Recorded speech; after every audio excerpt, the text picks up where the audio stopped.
nous sommes dans la 5e et dernière homélie, dernier message de cette série « Crois encore » du verbe « croître ». C'est pour répondre à l'appel de l'apôtre saint Paul dans la première lettre aux Thessaloniciens qui dit « Je vous invite, je vous exhorte à progresser encore », sous-entendu dans la charité, c'est-à-dire dans l'amour. Alors, de dimanche en dimanche, nous décryptons comment nous pouvons continuer à grandir dans l'amour. Je vous rappelle simplement les épisodes précédents, pour ceux qui n'ont loupé le début de la série. Nous avons commencé par des pauvres en marche vers le royaume.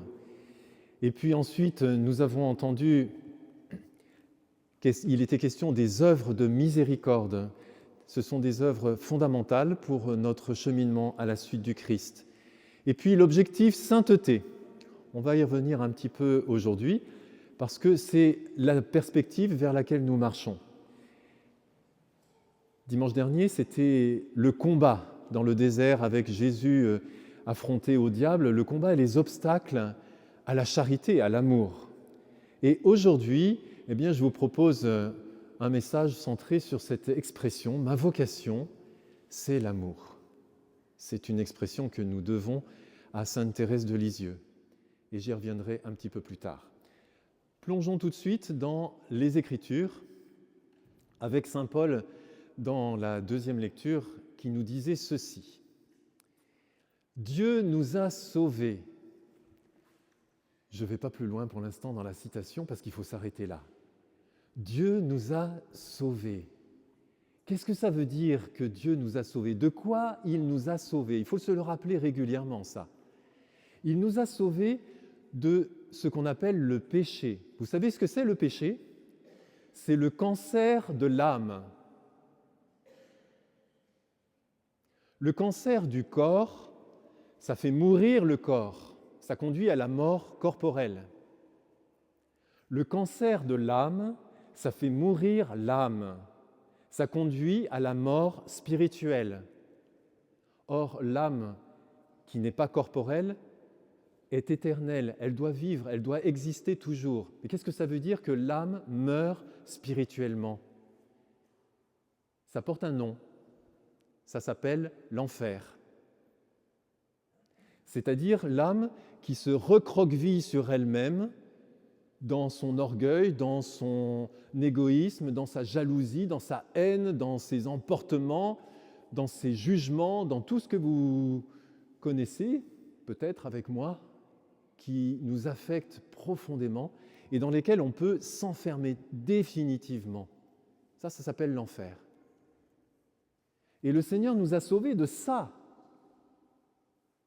de ce recroquevillement, de cette mort de l'âme.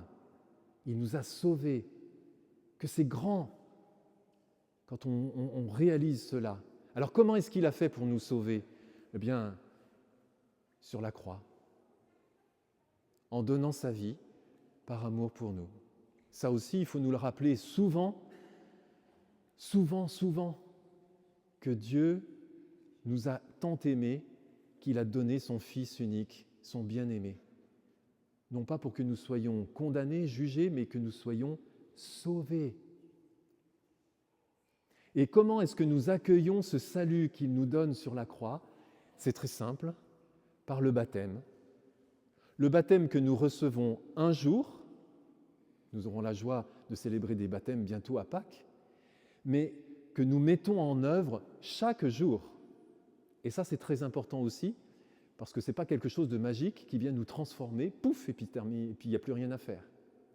Le baptême, c'est quelque chose de dynamique qui nous fait entrer dans une vie qui progresse encore, croît encore.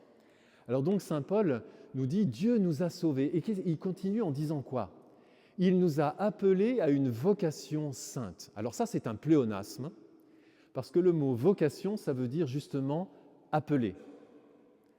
Donc, si je traduisais un petit peu de façon maladroite, je dirais « Il nous a appelés à un appel saint ». C'est exactement ça qu'il a écrit.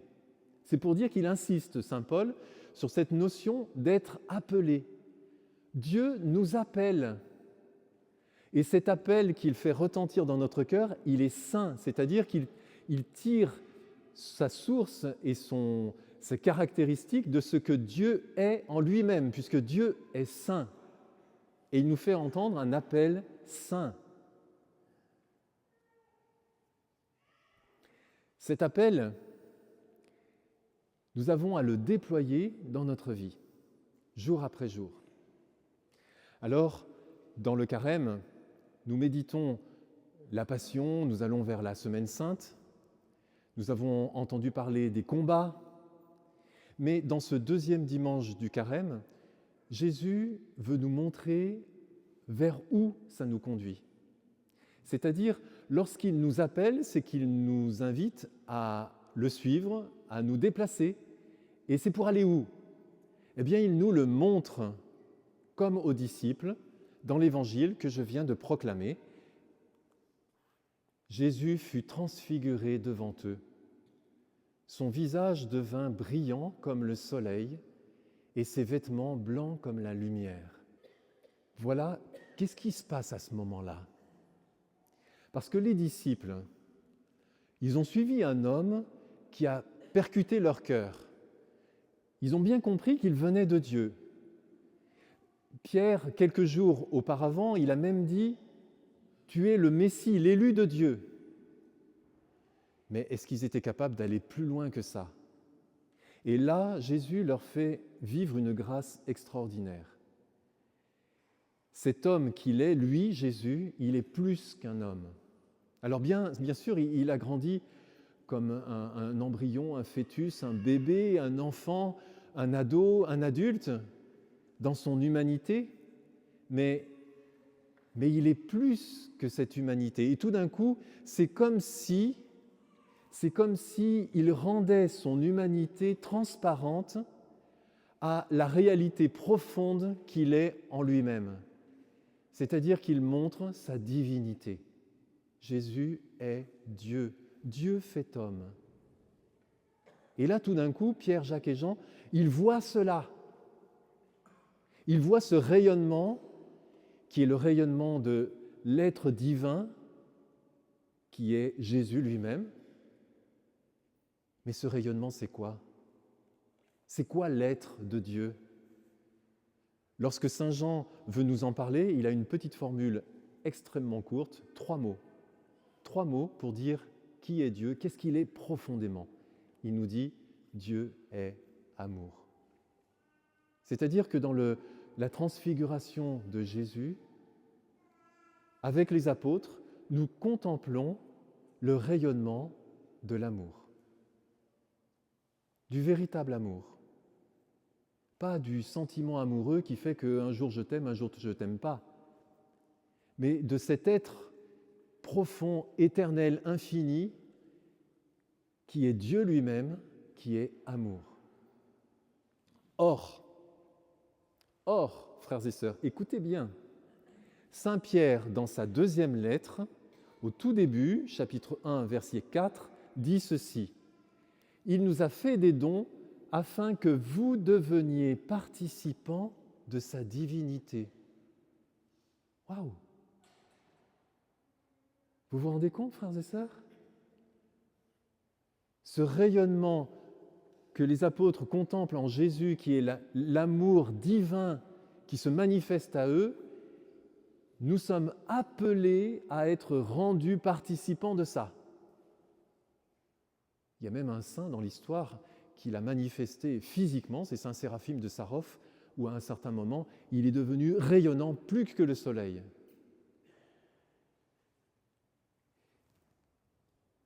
Que vous deveniez participants de sa divinité. Ça a conduit l'évêque Saint-Irénée de Lyon au IIe siècle à écrire une phrase absolument scandaleuse.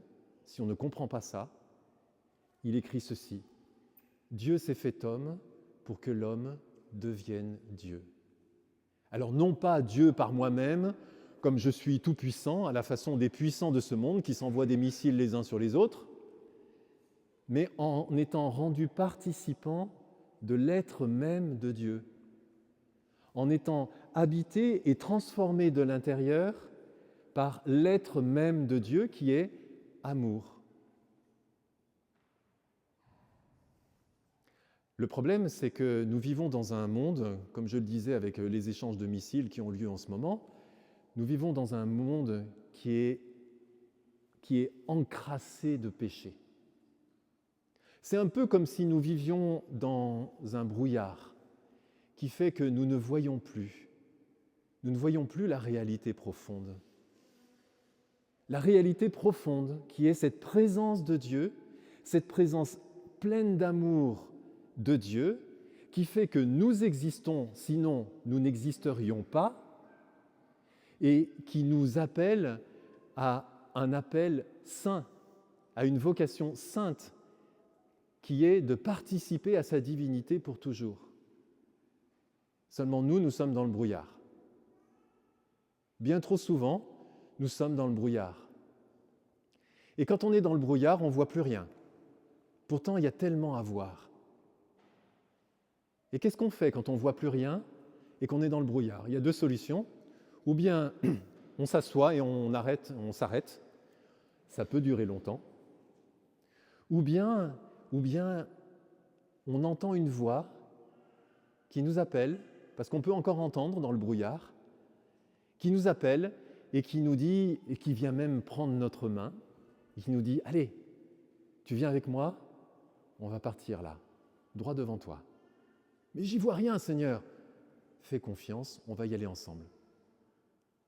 Mais voyez, c'est ce qui s'est passé dans l'histoire de l'humanité, avec Dieu qui le fait avec chacun d'entre nous, avec chaque génération, et puis avec toute l'histoire du salut qu'on trouve dans la Bible, et ça commence avec Abraham.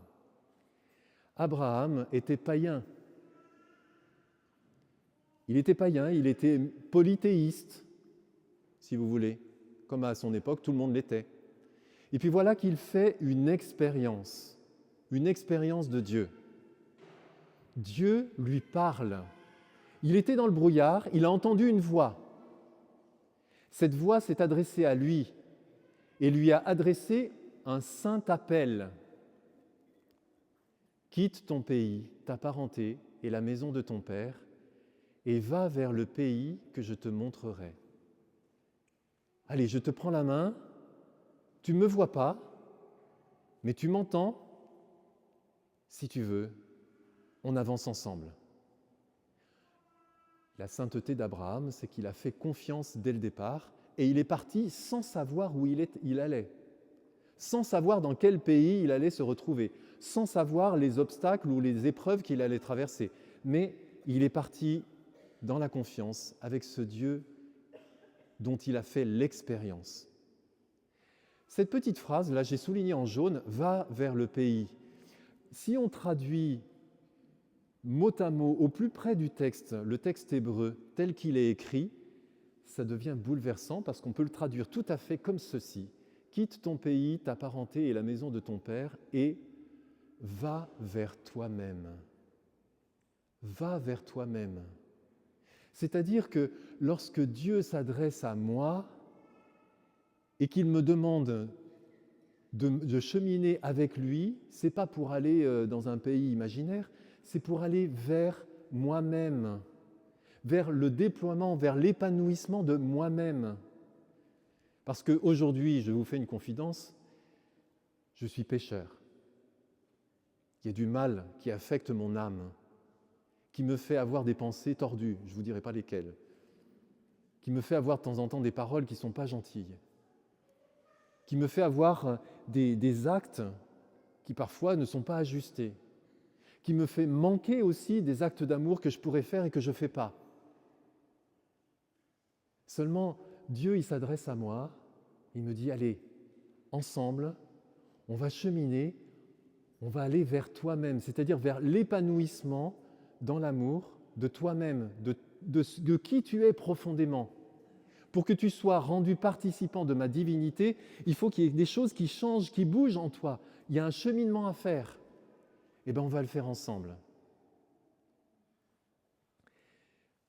Frères et sœurs, je voudrais prendre juste un exemple avec quelqu'un que j'aime beaucoup, qui est Thérèse.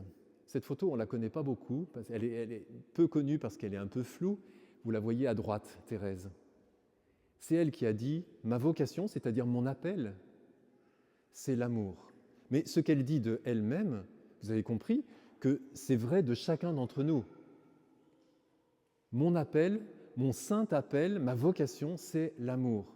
Et vous la voyez là sur cette photo avec des fleurs dans la main, parce qu'elle est en train d'apprendre à ses novices comment on fait pour cheminer avec Dieu vers soi-même. Je vous arrête tout de suite si vous pensez à toutes les techniques de développement personnel qui fleurissent partout sur Internet, dans les bibliothèques et dans les librairies. Ces techniques de développement personnel, elles nous centrent sur nous-mêmes. Et en cela, elles sont stériles parce que c'est justement l'inverse qu'il faut faire et que Jésus nous apprend à faire, se décentrer de soi. Or là, Thérèse, avec ses fleurs dans la main, elle apprend à ses novices qu'elle doit accompagner dans le cheminement de la vie chrétienne pour grandir dans l'amour. Elle leur apprend à jeter des fleurs à Jésus. Ce que vous ne voyez pas sur la photo, c'est que sur la gauche, il y a un grand crucifix. Et c'est quelque chose qu'elle faisait régulièrement avec ses novices. Pendant les temps de récréation, comme on dit, au Carmel, elle les prenait et puis elle prenait des fleurs qu'il y avait dans le jardin et puis elle venait jeter des fleurs au pied du crucifix. Alors ça semble un petit peu gentil, quoi, mais c'est profondément spirituel. Et je voudrais vous faire entendre ce que Thérèse dit elle-même de ce geste symbolique de jeter des fleurs. Et dans ce texte, elle s'adresse à Jésus lui-même. « Oui, mon bien-aimé. » Je voudrais que tous, vous puissiez prier en vous adressant à Dieu, en disant « mon bien-aimé ».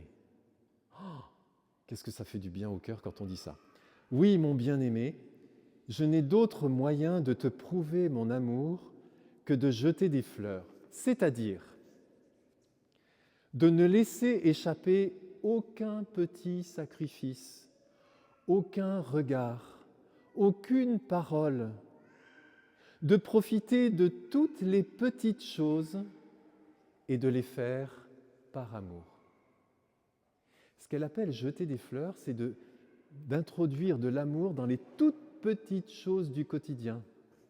Depuis que je me suis levé ce matin, j'ai fait attention à ça. J'en ai déjà repéré au moins 5 ou 6, où j'ai pu, puisque je savais que j'allais vous exhorter là-dessus, où j'ai pu jeter des fleurs au Seigneur Jésus. Tiens, ça, je vais le faire par amour. Et c'est marrant parce que ça change la vie. Ça change les choses, la façon dont on vit les choses, les relations et tout et tout. Mais c'est aussi une habitude à prendre pour que l'amour s'enracine petit à petit dans notre vie. Jeter des fleurs. Et elle continue en disant ceci. « En jetant mes fleurs, je chanterai. » Ça, c'est l'espérance. De chanter, c'est l'amour qui chante aussi. « Je chanterai même lorsqu'il me faudra cueillir mes fleurs au milieu des épines. » Ben oui, on sait bien que dans la vie, il y a des moments, c'est pas facile. Il y a des relations avec d'autres personnes, c'est pas facile. Là, il y a des épines. Mais je vais continuer à chanter en cueillant mes fleurs, et ce sera d'autant plus mélodieux que les épines seront longues et piquantes. Ça montre l'intentionnalité, la volonté, l'engagement de Thérèse, que nous pouvons imiter. Et Thérèse termine ce passage en citant Saint Jean de la Croix, un mystique du XVIe siècle, du Carmel aussi, qui dit ceci, « Le plus petit mouvement de pur amour est plus utile à l'Église, et je rajoute au monde, que toutes les autres œuvres réunies ensemble. » C'est-à-dire que Thérèse, elle nous apprend à aller vers nous-mêmes par des petites choses du quotidien. Vous voyez, pas à faire des grands actes héroïques que seuls les grands saints sont capables de faire. Parce que ça, dans notre tête, on se dit « Ouah, j'y arriverai jamais », du coup, on ne fait rien. Tandis que le génie de Thérèse, c'est de nous apprendre dans les petites choses de chaque jour, et il y en a des centaines dans chacune des journées, à les faire par amour. Alors, on n'y arrive pas tout de suite, il faut s'y exercer, il faut faire un petit peu, rater, recommencer, réussir, re-rater, réussir, re-réussir, re-réussir, et on progresse comme ça. Et Thérèse, c'est ça qu'elle a vécu toute sa vie. À 24 ans, toute sa vie était amour.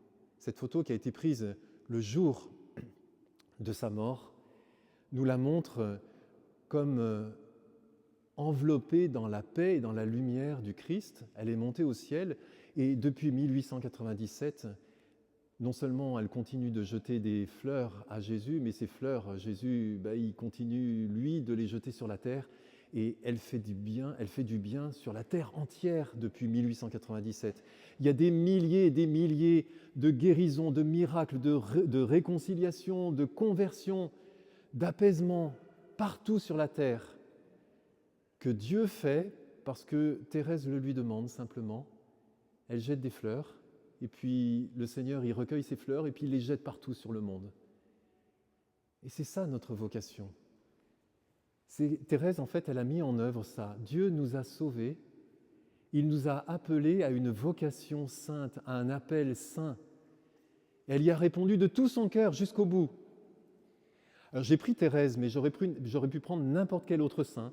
C'est la même chose, tous les hommes et femmes de Dieu qui ont suivi le chemin, ils ont suivi ça. Et ce qui est commun entre eux tous, c'est quoi?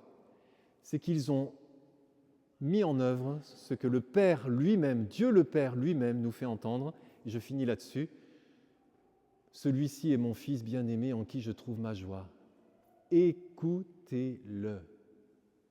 Vous êtes dans le brouillard. Vous n'y voyez rien. Écoutez-le. Écoutez le Christ. Alors ça veut dire plein de choses que je ne vais pas développer maintenant. Dans la paroisse, nous mettons en œuvre un processus qui nous permet d'écouter Jésus et de progresser en jetant des fleurs. D'abord, nous faisons partie d'une famille, la famille de Dieu. Voilà, je l'ai devant les yeux. Que vous êtes beaux, la famille de Dieu. Et puis une fois qu'on est dans une famille, eh bien, on écoute Jésus pour devenir disciple de Jésus. Ce que j'entends de Jésus, je l'intègre, je l'écoute, je le rumine intérieurement, je le mets en pratique. Je me déplace en le mettant en pratique. Et puis en écoutant Jésus, en étant déplacé par Jésus, je comprends que Jésus nous dit « serre les autres avec amour », comme au lavement des pieds. Vous m'appelez Maître et Seigneur, et en vérité, je le suis. Et si j'ai fait cela, c'est pour que vous fassiez la même chose. Lavez-vous les pieds les uns aux autres, par amour. Heureux êtes-vous si vous le faites. Est-ce que nous allons écouter ce que Jésus nous dit? De le faire par amour, c'est-à-dire de jeter des fleurs, c'est exactement la même chose, et puis après ça, de changer le monde au nom de Jésus. Au lieu de s'envoyer des missiles les uns sur les autres, imaginez que les 2,5 milliards de chrétiens que nous sommes sur la terre aujourd'hui mettent à fond leur cœur à vivre ça. Ça changerait le monde, tout de suite. À nous de commencer. À nous de poursuivre, modestement, humblement, là où nous en sommes, à faire ce qui est de notre pouvoir, ce qui est en notre pouvoir, ce qui dépend de nous, ce que nous pouvons faire. Et tout ça, ça nous fait cheminer pour mettre en œuvre l'appel saint que Dieu nous fait entendre. Alors, le challenge de la semaine pour terminer, frères et sœurs, je vous propose aujourd'hui de décider d'écouter la parole de Dieu. On en parle régulièrement dans cette paroisse, mais je suis obligé de réinsister tout le temps. Ne passez pas une journée sans vous nourrir de la parole de Dieu pour écouter Jésus, parce que c'est le Père lui-même qui nous demande de le faire. Écoutez la parole de Dieu. Deuxièmement, je vous propose de jeter des fleurs à Jésus. Ça fait un petit peu enfantin ou un petit peu féminin, comme vous voulez, mais c'est très puissant, c'est très profond. Faites les petites choses du quotidien, en famille, au travail, là où vous êtes en vacances, avec amour. Progressez dans le fait de faire les choses avec amour. Et puis, je vous propose de persévérer jusqu'à Pâques. Et puis, si vous sentez que ça vous fait du bien, vous avez même le droit de continuer après Pâques à faire tout ça. Voilà, et nous allons, si vous voulez bien, terminer en invoquant le Saint-Esprit, parce que ce n'est pas à la force de nos poignets qu'on arrive à faire tout ça. Thérèse et puis tous les saints, c'est la force de l'Esprit Saint qui les a aidés à persévérer et à cheminer jusqu'au bout pour répondre au saint appel, à la sainte vocation qui est d'aimer. Viens, bien, esprit de sainteté,